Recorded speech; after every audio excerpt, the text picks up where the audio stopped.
متحده عربي اماراتو په وروستیو کلونو کې د ابوظهبي او دوبۍ ترمنځ د لویې لارې په دواړو کې زرګونو ایښې او د شګلنه خاوره په حیرانوونکي پرېویشتي سیمې بدله کړې ده. د دوبۍ ښاروالي د 2023 په لومړۍ نیمايي کې د زرغونې فضا د طرحې په چوکاټ کې د 1.9 میلیون درهمو په لګښت د شلې فضا او ځنګلو ګڼې پروژې عملي کړې. د دې طرحې د کبله تر 300 زره زیات ونې نیالګي د بېلابېلو وختونو په خواوو کې ایښودل شولې.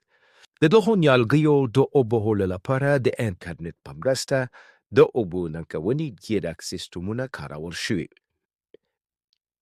د متحده عربي اماراتو حکومت په 2021 کال کې اعلان کړی و چې تر 2030 پورې به 100 میلیون نیالګي کښېنږدي.